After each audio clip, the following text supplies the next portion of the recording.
Bueno, buenos días a todos. Vamos a dar inicio al panel de política de transporte y financiamiento.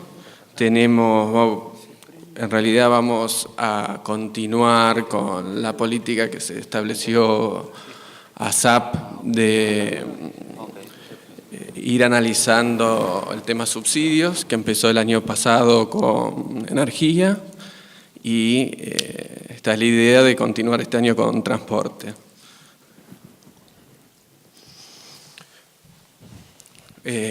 Va a comenzar hablando el licenciado Ariel Melamud, que es magíster en políticas públicas de la Universidad de Itela, licenciado en economía y consultor de organismos internacionales.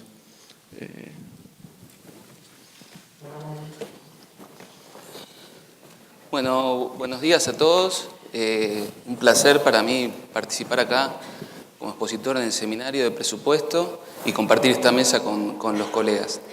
En la primera parte de la exposición lo que les voy a hablar es sobre un informe que estuvimos preparando en ASAP sobre los subsidios al transporte, ¿no? Y haciendo un foco en los subsidios al transporte público automotor en el AMBA, ¿no? Vamos a presentar algunos otros datos, pero el foco va a estar puesto ahí.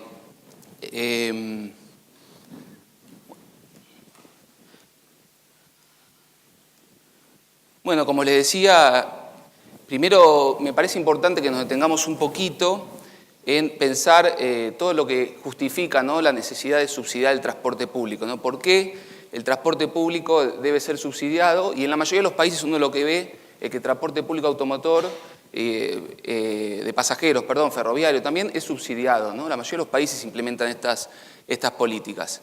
Después vamos a ver un poco las tipologías, ¿no?, de los subsidios, porque si bien la mayoría de los países aplican subsidios al transporte público, lo aplican de diferentes maneras, ¿no? Y después nos vamos a concentrar principalmente en los aspectos del financiamiento, la evolución reciente de los últimos años y principalmente desde 2011 en los números, ¿no?, en el gasto. O sea, la exposición que les voy a hacer va a estar principalmente concentrada desde el punto de vista del gasto, ¿no? O sea, yo no soy un especialista en el sector, eso se los confieso.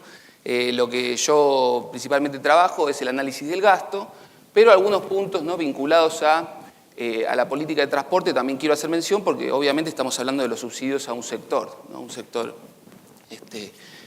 muy importante para el funcionamiento de la economía, ¿no? Bueno, después por último vamos a ver el tema de los efectos de los subsidios sobre la equidad, ¿no?, los criterios de asignación como están, digamos, dados en los subsidios al transporte y la calidad, ¿no?, algunos indicadores de calidad del sistema de transporte público, ¿no? Y por último, bueno, ver los cambios que se dieron a partir del 2012 en la política de subsidios, porque como todos sabemos, o sea, hubo un cambio, ¿no?, en la tendencia bastante destacado que empezó en el 2012 y que modificó sustancialmente cómo evolucionaron los subsidios entre el año 2002 y el 2011, ¿no? Bueno, como les decía, la necesidad de pensar, ¿no?, el transporte, ¿no?, como un bien, como un servicio público, radica en que, como todos sabemos acá, los bienes y servicios privados tienen una tarifa o un precio que lo que permite es que el oferente o el vendedor cubra sus costos de inversión y rentabilidad, ¿no? O sea, con la tarifa que está cobrando ya está cubriendo todo, ¿no? Pero en el caso de los bienes privados, esa tarifa lo que genera es que mucha gente no pueda pagar, ¿no? Entonces, de esa manera, está excluida, ¿no?, del consumo de ese servicio, ¿no? Este es un punto bastante importante que quiero que nos detengamos un poco, porque los servicios públicos lo que permiten es que las personas, ¿no?, que van a consumir ese servicio puedan acceder al servicio, ¿no?, tengan una forma de que con una complementación en el ingreso de las personas o con una complementación en el ingreso de las empresas, las personas puedan acceder y puedan consumir ese servicio. En el caso del transporte esto es muy importante, ¿no? Ya lo vamos a ver un poco. Entonces, de esta manera, los gobiernos lo que buscan es que las personas accedan al servicio de transporte, ¿no? Y por eso es que se implementan los subsidios, ¿no? A diferencia de los bienes privados, ¿no? Cuya consumo y exclusión, quizá en algunos casos seguramente no es tan importante como en el caso del servicio de transporte, pero si el servicio de transporte se excluye a las personas, vamos a estar ante una situación que va a generar un conflicto muy importante para el desarrollo de las personas y también para el desarrollo de una economía. Bueno, ¿cuáles son las particularidades del transporte? Esto lo van a seguramente desarrollar los colegas especialistas en el sector. Es que el transporte moviliza a las personas, ¿no? Como todos sabemos, el transporte es un medio, un servicio que moviliza a las personas y también a los bienes y servicios en una economía. Por eso es que es tan importante, ¿no? Y hay distintos modos de transporte, ¿no? Hay transportes que son motorizados, transportes que son, digamos, autoconducidos, ¿no? Como el tren, son guiados, el barco, el avión, y transportes que son conducidos, en el caso del transporte público, obviamente el colectivo, y en el transporte privado, el motorista, ¿no? Todos nosotros, los automovilistas que conducimos un auto, ¿no? Bueno, acá está, digamos, el fundamento que les quería decir, es que el transporte lo que permite es una demanda derivada, permite el consumo de bienes y servicios a partir de acceder a ese servicio que es el transporte, ¿no? Esto es muy importante que nos tengamos a pensar, porque las personas que no pueden acceder, o sea, este problema, si se da la no accesibilidad de las personas al transporte, lo que se va a estar generando es que estas personas que no pueden acceder, y que principalmente estamos hablando de la población más vulnerable, ¿no? De una sociedad, no pueda acceder, por ejemplo, a una entrevista de trabajo, ¿no? O sea, no puede acceder al empleo, por ejemplo. O si no hay un buen servicio de transporte, no puede acceder en tiempo y forma al trabajo, ¿no? Que también es un punto muy importante, como vamos a ver, para el tema de la productividad de las personas, ¿no? O sea, en la reducción de los tiempos del transporte. No, pero este tema de accesibilidad es un tema muy importante porque también lo que permite es que obviamente los chicos accedan a la escuela, a la educación, ¿no? Las personas con algún problema de salud accedan al centro de salud, al CAP. Ayer estuvimos hablando mucho de los CAPs. Bueno, el transporte lo que permite, el transporte público, lo que permite es que las personas, principalmente que lo utilizan, accedan a estos servicios básicos, ¿no? Por eso el transporte lo que permite es incluir a las personas, ¿no? En términos sociales, ¿no? Pero por otro lado, el transporte también lo que genera son externalidades negativas, porque esto que estamos hablando antes como demanda derivada son externalidades positivas, o sea, beneficios sociales que vienen a partir del consumo del transporte, ¿no? Del transporte público. Pero en el caso de las externalidades negativas, el transporte también lo que genera, tanto el transporte público como el privado, genera externalidades, costos sociales, ¿no? En una economía y en una sociedad. Todos los conocemos, o sea, en las grandes ciudades el transporte privado, cuando crece mucho el parque automotor, hay mucha más congestión, ¿no? Hay mucho más tasas de accidentes, ¿no? Hay problemas en el medio ambiente, no hay mayor contaminación. Entonces, todos estos son costos sociales que también hay que tener en cuenta que se generan a partir del transporte, ¿no? Bueno, ¿cuáles son las justificaciones que comúnmente uno encuentra para subsidiar el transporte público, ¿no? Desde el punto de vista de la eficiencia, lo que se suele encontrar es que el transporte privado tiene un costo social muy alto que no está internalizado por las personas que lo usan, ¿no? Por los automovilistas. Nosotros cuando salimos a manejar un auto lo que estamos generando es consumo de la infraestructura, por ejemplo, ¿no? Estamos generando esto que hablábamos, estos costos sociales como de tráfico, congestión, contaminación ambiental. Bueno, todos estos costos sociales que genera el automovilista privado no los está pagando, efectivamente. O sea, si bien el automovilista privado, todo lo que hacemos es pagar el impuesto automotor o pagar otras tasas, no estamos pagando el costo social externo que estamos generando con el uso del transporte privado, ¿no? Entonces, desde este argumento de eficiencia, lo que se sostiene es que el subsidio lo que permite es tratar de igualar la competitividad entre ambos modos de transporte, entre el transporte público y el transporte privado, ¿no? Entonces, a partir de subsidiar al transporte público, uno de lo que está haciendo desde las políticas públicas es tratar de igualar la competitividad de esos dos modos de transporte, o sea, generando una tarifa menor y de ese modo tratando de generar un mayor consumo de transporte público, ¿no? Pero por otro lado, por el lado de la eficiencia, el transporte público también genera beneficios sociales. Esto que hablábamos de llegar en tiempo y forma a un trabajo, mejora la productividad, ¿no? Y los beneficios que está generando eso no se los está apropiando el prestatario del transporte, ¿no? O sea, un operador de una línea de colectivos que opera bien en tiempo y forma, que traslada a los pasajeros en tiempo y forma al trabajo, va a estar generando que ese trabajador sea más productivo, ¿no? Que tenga más tiempo para descansar en su casa, por ejemplo, pero todos esos beneficios no se los va a estar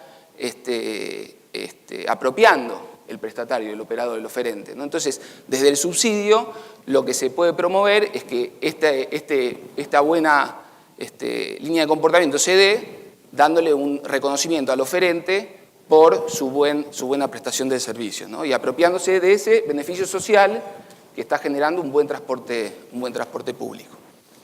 Otro de los argumentos que justifican, digamos, la política de subsidios al transporte público es el argumento de la equidad, que es el que más comúnmente uno digamos, escucha, ¿no? Que es esto de que las personas, como comentábamos antes, necesitan movilidad para poder acceder a estos derechos sociales que los estados tratan de garantizar, como el acceso de determinados grupos sociales, ¿no? Por ejemplo, beneficiarios de planes sociales, personas con, digamos, de menores ingresos, que puedan acceder a estos servicios esenciales que hablamos, esta demanda derivada, ¿no? Del transporte, a partir de una menor tarifa, ¿no? Con un subsidio, lo que se le está generando al pasajero es pagar una menor tarifa, acceder, obviamente, al servicio y poder de ese modo consumir otros servicios básicos, ¿no? Que le van a mejorar mucho la calidad de vida, ¿no? Otro de esos argumentos, ¿no? Desde el punto de vista de la equidad es que el transporte público, ¿no? Puede, y no puede, sino fortalece la integración económica regional en un país, ¿no? O sea, muchas personas, si desde el transporte público no se genera una accesibilidad al mismo, no podrían estar comunicadas de manera fluida con otros centros urbanos del país. Desde el punto de vista de los pasajeros como de las cargas, ¿no? Yo me estoy concentrando en los pasajeros, pero desde el punto de vista de las cargas también, o sea, subsidiar el transporte público de cargas lo que va a estar permitiendo es integrar también la infraestructura, la economía regional, ¿no? Entonces, como conclusión de esta primera parte, lo que yo quiero transmitirles es que uno en general lo que ve en los países es que los subsidios al transporte público se implementan. O sea, no es común ver un sistema de transporte que funcione y que no tenga subsidios, que no existan los subsidios. O sea, los subsidios suelen implementarse, pero de diferentes maneras, ¿no? Como vamos a ver ahora, con distintos esquemas. Bueno, acá no me quiero detener mucho, pero porque son definiciones que, digamos, me parece, lo voy a pasar rápido, pero me parece importante mencionar, que es que, digamos, uno ve de los clasificadores o de manuales de estadísticas fiscales como definición de un subsidio, ¿no? Desde el punto de vista del Fondo Monetario, en el manual de estadísticas fiscales, se define como un subsidio a los pagos corrientes y contrapartida que un gobierno hace a empresas en función de los niveles de actividad productiva o de las cantidades o valores de los bienes o servicios que producen, ¿no? O sea, serían las transferencias que se hacen con destino a un gasto corriente, ¿no? De estas empresas o de fondos fiduciarios, ¿no? Bueno, cuando nos detenemos un poquito, digamos que voy a detenerme en esta figura, que es los distintos tipos de subsidio que uno ve, ¿no? Uno en general, las clasificaciones, siempre a los economistas nos gusta tratar de clasificar para ordenarnos, pero bueno, lo que nos permiten es ver las distintas tipologías de subsidios que hay, y cada uno tiene su ventaja y su desventaja, ¿no? Y sus limitaciones, ¿no? En el caso de los subsidios, uno en primer lugar lo que ve es que hay subsidios a la oferta y subsidios a la demanda, ¿no? Los subsidios a la oferta tienen que estar menos focalizados que los subsidios a la demanda, focalizados estamos hablando en las personas que más necesitan el subsidio, ¿no? Cuando uno va hacia subsidios que subsidian a la demanda, uno lo que tiende a encontrar es que los subsidios se focalizan más para que las personas de menores ingresos que más necesitan el subsidio, ¿no? Porque de otra manera serían excluidas del consumo de ese servicio, accedan a ese servicio, ¿no? Entonces, desde el punto de vista de los subsidios a la demanda, tenemos 5, digamos, grandes esquemas de subsidios a la demanda, tipos de subsidios. Uno es el subsidio, digamos, el mecanismo de selección, o sea, cómo seleccionamos al beneficiario del subsidio, ¿no?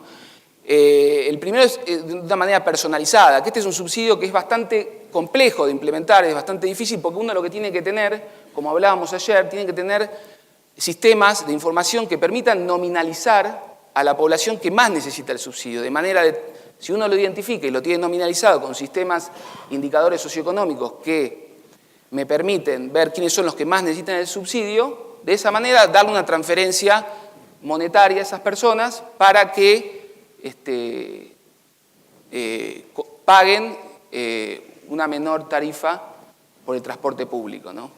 Este es uno de los casos a los que más habría que avanzar, pero que son muy complejos de implementar, ¿no? Y que esta complejidad en su implementación lo que genera es que muchas veces cuando uno lo implementa, por los sistemas de información se generan errores de exclusión, ¿no? De personas que necesitan el subsidio y que no lo van a estar teniendo, ¿no?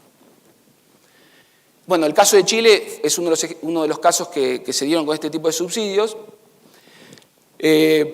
Otro subsidios a la demanda es por categoría, son los vales de transporte, ¿no? Que es un vale que las empresas compran en alguna unidad de gobierno que los comercializa y que se utilizan para pagar parte del salario, de manera que los trabajadores, ¿no? Formales lo utilizan para el transporte público, ¿no? Este es uno de los casos que se dio en Brasil y si bien, digamos, trata de focalizar a las personas que necesitan el subsidio para transportarse, genera también errores de exclusión porque en el caso en Brasil no se incluyó a los desocupados y a las personas que trabajan en el mercado informal, que en el caso de nuestro país vecino tienen una bastante participación, ¿no? Y otros problemas en los cuales no me quiero detener es que generaron también la comercialización de estos vales entre los beneficiarios, ¿no? Beneficiarios que prefirieron tener la plata, entonces vendían los vales de transporte, ¿no? Y iban caminando al trabajo. Entonces perdía un poco el sentido, ¿no? de la política de subsidios. Otra tipología de subsidios a la demanda es tarifas diferenciales, ¿no? Tarifas diferenciales por categorías de pasajeros, ¿no? Que esto es lo que uno comúnmente ve y que también vemos en el AMBA, es que algunos pasajeros por su rol, por ser estudiantes o por ser jubilados, ¿no? por ser de determinadas características, o veteranos de guerra, ¿no? O personas con capacidades diferenciales, lo que tienen es un subsidio, ¿no? A la demanda y pagar una tarifa más baja por ser, digamos, de esa categoría, ¿no? Acá también se dan algunos problemas porque a veces no nada más los jubilados son personas pobres, ¿no? También se dan algunos errores de inclusión acá también, ¿no? Con esto yo lo que quiero transmitirles es que no hay ningún esquema de subsidio que sea perfecto, ¿no? Que ese es un tema importante, ¿no? O sea, ningún esquema, ninguna tipología de subsidios de las cuales nosotros utilicemos lo que nos va a permitir resolver todos los problemas. Cada una, digamos, va a tener, digamos, sus beneficios, pero también va a tener sus costos de implementación que hay que considerar, ¿no? Bueno, voy a ir un poquito más rápido. Entonces, otra tipología de subsidios a la demanda es la autoselección de calidad, que esto es, digamos, uno lo que ve es a veces que en el transporte público automotor ve tarifas por transporte diferencial, tarifas por transporte regular. Entonces, de esa manera las empresas lo que hacen, las empresas de transporte, es cobrar una tarifa mayor a las personas que pueden pagarlo, que son de mayores ingresos, y con esa rentabilidad poder cobrar una tarifa menor a las personas que suelen ser de menores ingresos que pagan la tarifa regular, ¿no? Entonces, es un subsidio, digamos, de autoselección por la calidad, ¿no? Bueno, otro subsidio a la demanda es la tarifa plana, ¿no? Que existe, digamos, en el caso de la Ciudad de México existe, que es cobrar una tarifa promedio, ¿no? Que la pagan tanto las personas que se trasladan cortas distancias como las personas que se trasladan largas distancias, ¿no?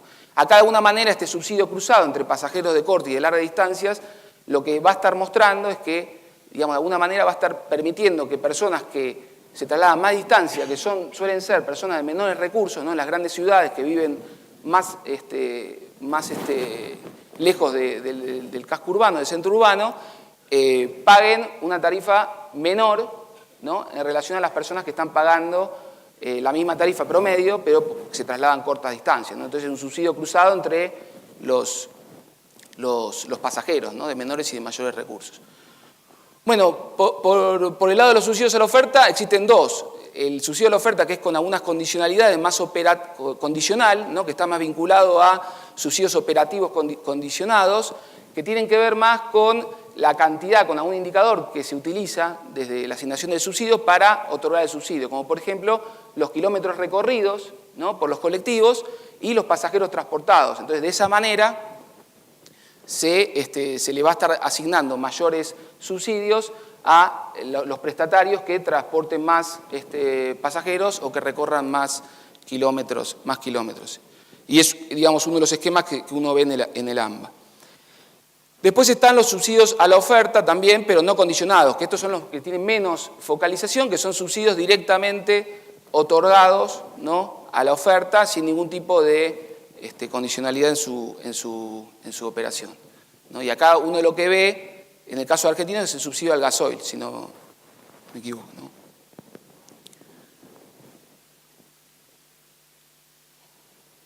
Bueno, ya yendo al caso, digamos, argentino, ¿no?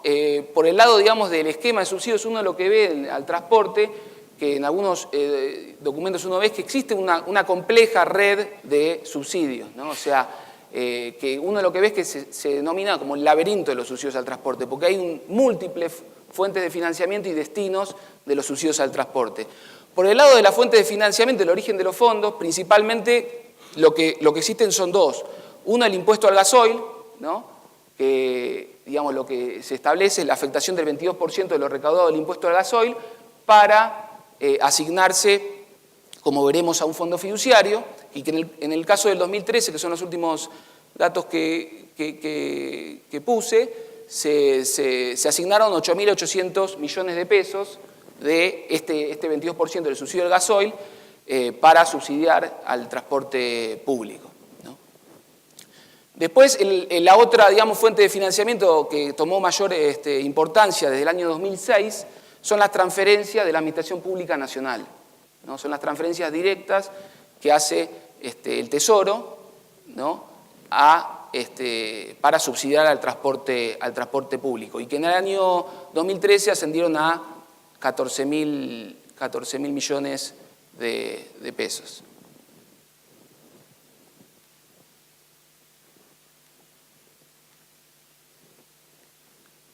Bueno, por el lado de los subsidios, ¿no? Al transporte existe el Fondo Fiduciario de Sistema de Infraestructura de Transporte, que es un fondo fiduciario que se creó en el 2001, ¿no?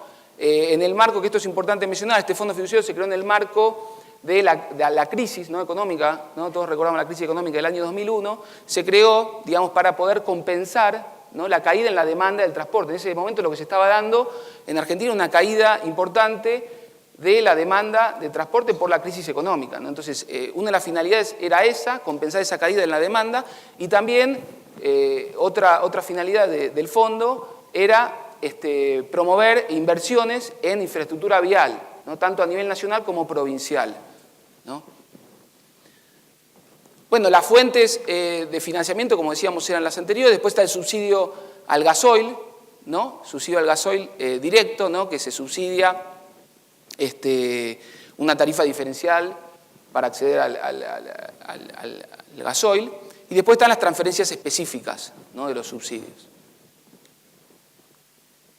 Bueno, la aplicación de los subsidios, como les comentaba, en primer lugar ahora está más concentrada en lo que es el sistema integrado de transporte, ¿no? Ya de hace varios años, cambiando, digamos, la aplicación al sistema de infraestructura vial, ¿no? Que era esto que comentábamos, que los fondos fiduciarios, el fondo fiduciario tenía ese principal destino, que era la inversión en infraestructura, ¿no? Pero, digamos, la política luego del 2002, con la devaluación, ¿no? Y el aumento, digamos, en la tarifa, en los costos operativos, con la decisión de congelar las tarifas, lo que generó es que se traslade, digamos, esa asignación para la inversión a una asignación, digamos, para compensar el diferencial de la tarifa, ¿no? Con el costo operativo de las empresas, ¿no? Que venía aumentando mucho por la devaluación, ¿no? Entonces, hubo una reasignación, redireccionamiento de los fondos hacia el subsidio, digamos, propiamente dicho. Bueno, después está la asignación ya por sistema, ¿no? Por sistema integrado de transporte automotor, sistema integrado ferroviario y el sistema de compensación de tarifa, ¿no? Que es directamente la aplicación del subsidio del sistema de transporte, ¿no? No me voy a detener mucho acá porque Gerardo, digamos, va a ser mejor que yo lo explique esto, pero en los últimos años lo que se dio es que empezó a haber una mayor participación, ¿no? De los subsidios asignados a partir del régimen de compensaciones complementarias, ¿no? Que este es un régimen que se creó para compensar las tarifas de transporte automotor en el AMBA, ¿no? Hubo una mayor asignación hacia ese régimen de compensación complementaria. Y después también está la complementación, digamos, de las tarifas provinciales, ¿no? Que también es una asignación de subsidio para que las tarifas del transporte automotor en las provincias sea más baja.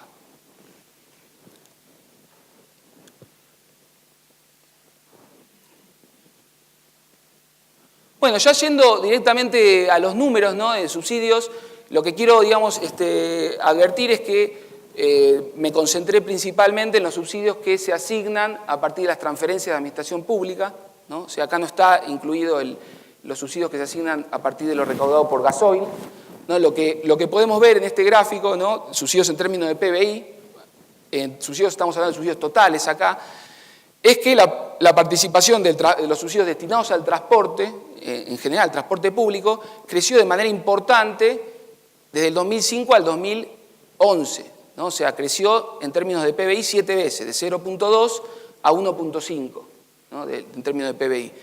Pero desde 2011 en adelante, o sea, de 2012 en adelante, se dio un cambio bastante importante en la tendencia con una estabilización del gasto en subsidios al transporte, ¿no? O sea, acá esto está estrictamente relacionado con cambios que hubo en la política de asignación de los subsidios, que hubo un cambio, digamos, se avanzó hacia otro esquema de subsidios, y también con una contención, ¿no? De los subsidios al transporte, ¿no? O sea, claramente en el gráfico lo podemos ver, ¿no? O sea, mientras los subsidios totales, o sea, acá lo que está generando esta suba de los subsidios totales al 5.1 son los subsidios al sector energético, ¿no? Claramente. O sea, los subsidios totales siguieron creciendo, pero los subsidios al transporte se mantuvieron más o menos en el mismo nivel. Bueno, de esta manera, los subsidios al transporte, ¿no? En términos de subsidios totales, alcanzaron el pico, ¿no? de 40% en el 2011, ¿no? Los subsidios al transporte público, en términos de todos los subsidios, y después, por esa contención que comentaba, redujeron su participación en los subsidios totales hasta el 28%, ¿no? en el 2013, ¿no? Esto es complementario a lo que veíamos antes. Y por el lado de la participación de los subsidios al transporte público en términos de gasto, ¿no? De Administración Pública Nacional, estamos viendo acá, el gasto de la Administración Pública Nacional, crecieron de 2005 de un punto a 7 y después cayeron a 4.2, ¿no? Por esto que estamos comentando de contención de los subsidios al transporte, pero por también, que no hay que dejar de mencionar, por un fuerte crecimiento, ¿no? De los subsidios a la energía.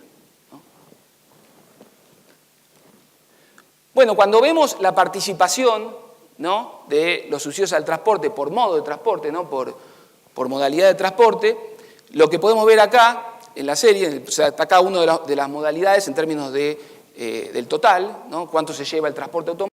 se lleva el transporte ferroviario, lo que podemos ver es que el transporte automotor ha ido creciendo en los últimos años, ¿no? El destino de los subsidios al transporte automotor aumentó, ¿no?, en detrimento del transporte ferroviario, ¿no? O sea, estamos hablando de alrededor del 70% de los subsidios al transporte público que van al transporte automotor y el 23% en el año 2013 que fueron al transporte ferroviario.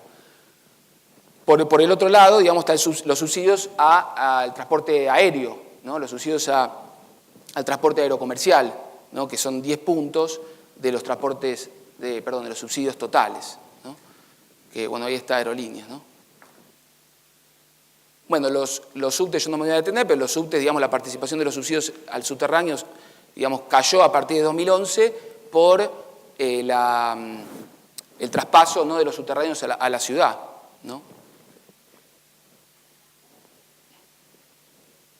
Bueno, acá, no sé si se logra ver bien, pero digamos, es el cuadro que solemos preparar, perdón, que principalmente lo prepara Romina Muras, en ASAP, para identificar el destino de los subsidios, ¿no? O sea, a qué sector va, pero principalmente en ASAP lo que hacemos, como todos ustedes saben, es ver el destino por empresa, por fondos fiduciarios. O sea, hacemos una desagregación bastante mayor, que no la quería incluir acá para no complejizar, pero vemos los valores en términos nominales, que no es menor, digamos, hablar, porque estábamos hablando en términos reales, pero acá, digamos, vemos los valores en términos nominales. Y acá está lo que comentábamos antes de la contención de los subsidios, o sea, que pasaron de 27.000 a 30.000 millones en el 2012 y a 31.000 millones en el 2013, que es una fuerte, digamos, contención y una fuerte desaceleración del crecimiento del gasto en subsidios, mientras que otros destinos de subsidios, como el sector energético, siguieron creciendo, ¿no?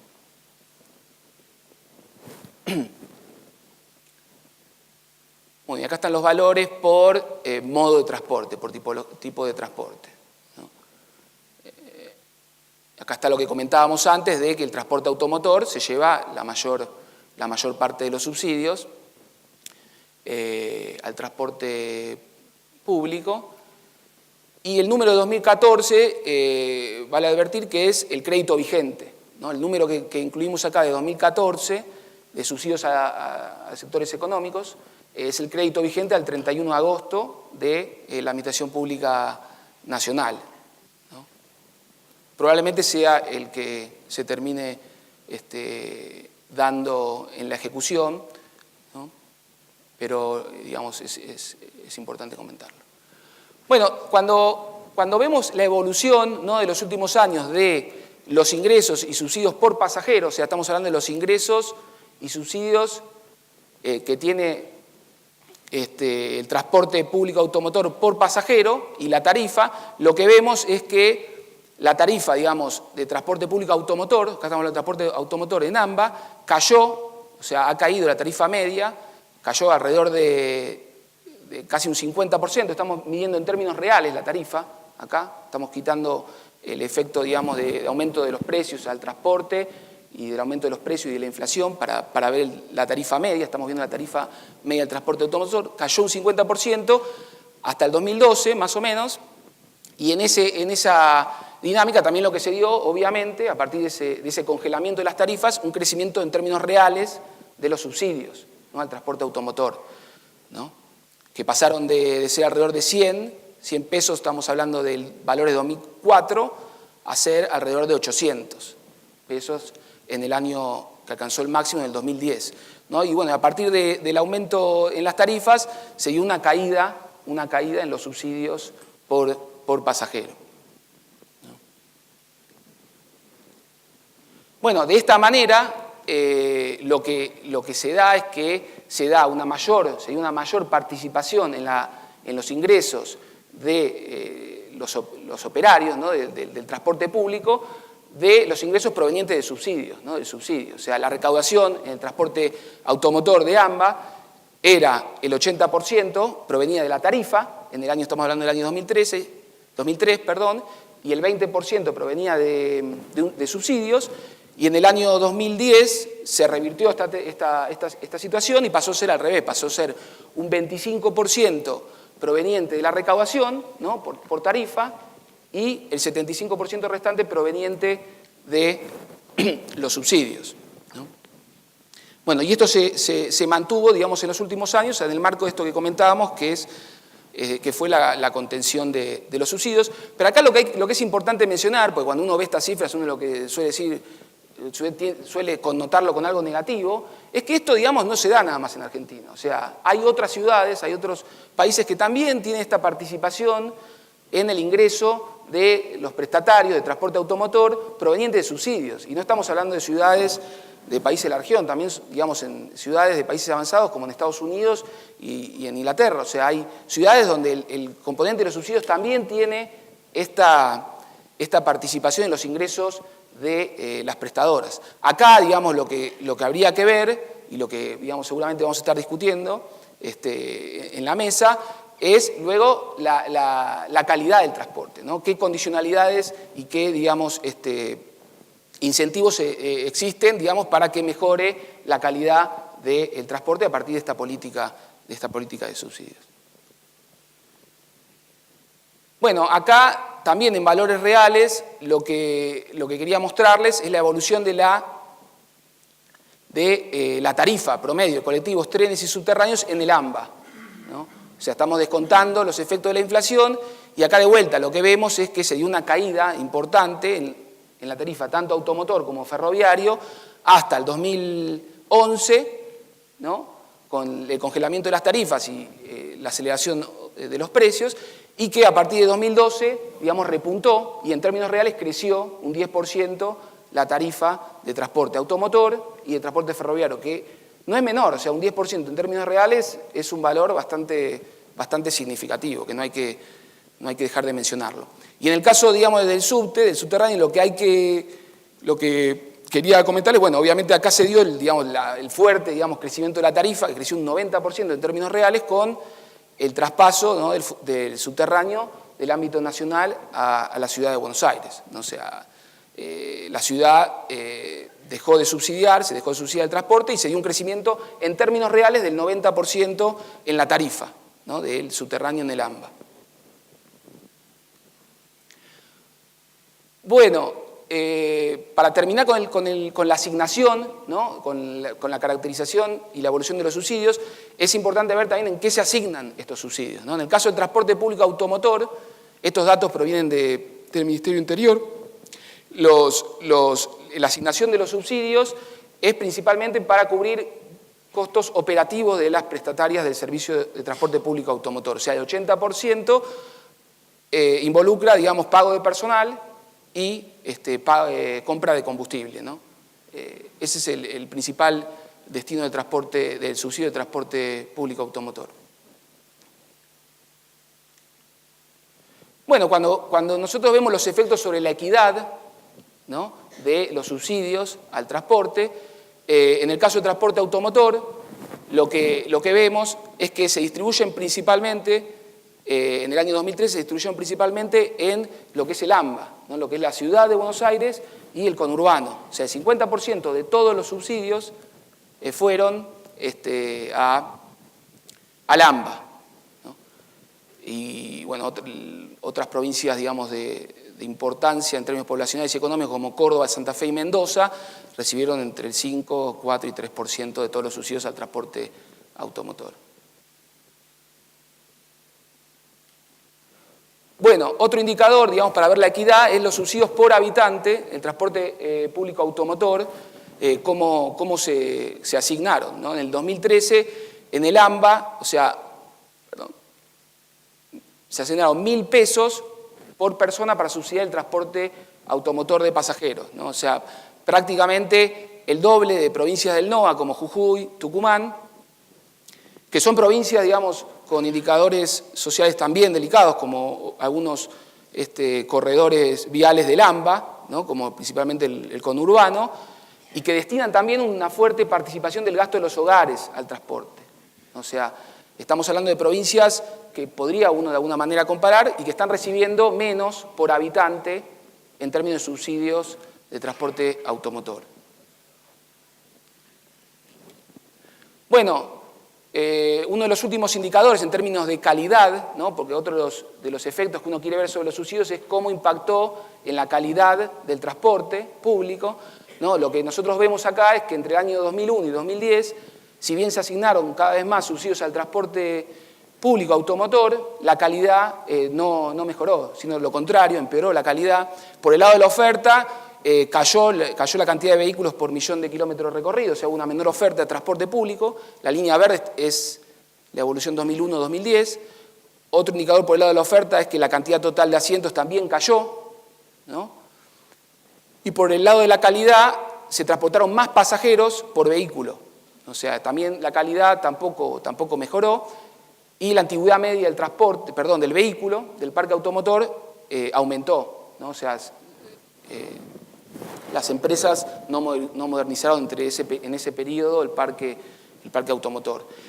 Pero entre el año 2010 y 2013 algunos indicadores empezaron a revertirse, ¿no? En el caso de la oferta, un indicador que mejoró fue la cantidad de vehículos por millón de kilómetros recorridos, o sea, aumentó la cantidad de vehículos, y por el lado de la calidad, cayó la antigüedad media del transporte, o sea, se modernizó bastante y de manera significativa el parque automotor de las empresas, ¿no? Que este es un cambio, digamos, que es importante mencionar. Bueno, en el caso del transporte ferroviario, los indicadores de calidad no mejoraron, tomando, digamos, como indicador de calidad la puntualidad del servicio en relación a los servicios programados. Acá no sé si llegan a ver, pero la puntualidad era el 86% del año 2003, se mantuvo en el 85% más o menos entre el 2003, si bien cayó un poco, pero después subió hasta el 2010. Luego cayó bastante la puntualidad entre el año 2010 y 2013 de los servicios programados de transporte ferroviario. Entonces este indicador, digamos, habría que detenerse a discutirlo quizá un poco. Bueno, por último, los cambios recientes en el esquema tarifario, o sea, hubo cambios recientes, como les comentaba, a partir de 2011 hubo cambios, digamos, en la manera de asignar los subsidios y obviamente, como vimos, en el gasto también hubo un cambio. Cambió la tarifa generalizada, ¿no? O sea, entre 2005 y 2011 la tarifa del transporte público era generalizada, todos pagaban la misma tarifa en transporte público, entonces había muchas filtraciones, ¿no? Se estaba incluyendo a gente que realmente no necesitaba del subsidio. A partir de 2012 cambió una reforma, ¿no? Con la suba de la tarifa se empezó a hacer un esquema de tarifa segmentada, ¿no? Por categorías de pasajeros, se empezaron a cobrar tarifas diferenciales, ¿no? Principalmente a los beneficiados de planes sociales, a jubilados, ¿no? Entonces de esa manera empezó a haber una fuerte diferenciación, ¿no? del beneficiario del subsidio, ¿no? O sea, la equidad de esa manera mejoró. Y se empezó a mejorar, ¿no? Bastante, ¿no? Los criterios de focalización del subsidio a partir de la implementación de la SUBE con un claro impacto, ¿no? En la distribución, ¿no? Pero como vimos, o sea, algunos indicadores de inequidad, o sea, de inequidad en la asignación geográfica, como vimos de los subsidios, con su correspondiente tarifa, ¿no? En términos geográficos de acceso al transporte público, persisten. O sea, sigue habiendo en términos geográficos en el país bastante inequidad al respecto y algunos indicadores de calidad también, digamos, no han mejorado, principalmente en el transporte ferroviario. Bueno, un punto también, digamos, interesante que quería comentar es el tema de ver también la posibilidad de subsidiar, ¿no? Por último, digamos, focalizar el subsidio a la oferta, ¿no? O sea, quería presentarles quizá un ejemplo que permita visualizar, no esto, la necesidad de la focalización, ¿no? O sea, qué es lo que, digamos, permitiría de alguna manera quizás subsidiar a prestadores, ¿no? Que operen en corredores viales, ¿no? Donde se transporte pasajeros que tengan menor capacidad de afrontar una tarifa, ¿no? O sea, estos corredores, lo que uno suele ver, ¿no? De los corredores viales donde las empresas tienen que trasladarse más recorrido, ¿no? Porque en los corredores viales donde vive principalmente la gente menor ingreso, digamos, la distancia que tienen que hacer las prestadoras es más larga, ¿no? Y se suelen transportar menos pasajeros, quizá que en un corredor vial donde hay mayor densidad poblacional, como por ejemplo en un casco urbano, ¿no? Donde las distancias son más cortas, ¿no? O sea, las empresas tienen menos gasto y se transportan más pasajeros. Entonces, quizá, digamos, focalizando, ¿no?, subsidios a la oferta, que se focalicen en estos corredores viales, que seguramente tienen muchas complejidades de implementación, ¿no?, podrían, digamos, resolver alguna de estas cuestiones, ¿no? Bueno, y por último, ¿no?, comentarles que bueno, uno lo que ve es que los subsidios existen, ¿no? El subsidio del transporte existe y se da, no es una excepción.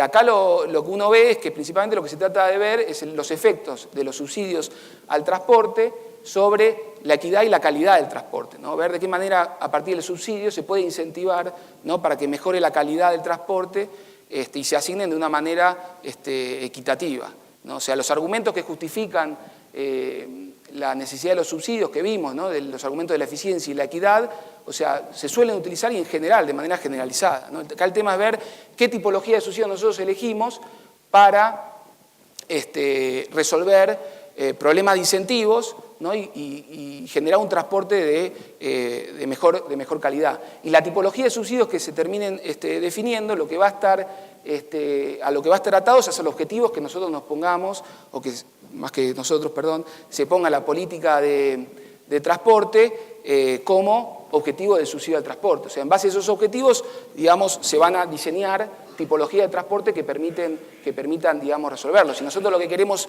es, como objetivo, que el transporte público incluya, ¿no?, que incluya, digamos, socialmente a los sectores que no pueden pagar la tarifa, vamos a tener que avanzar hacia cierto esquema de subsidios, ¿no? Si nosotros queremos que la política de transporte incluya, pero de manera de integración regional, ¿no?, en trayectos de larga distancia, que va a involucrar otro transporte, ¿no?, que es el transporte de larga distancia, el tipo de subsidio que se implemente va a ser otro, ¿no?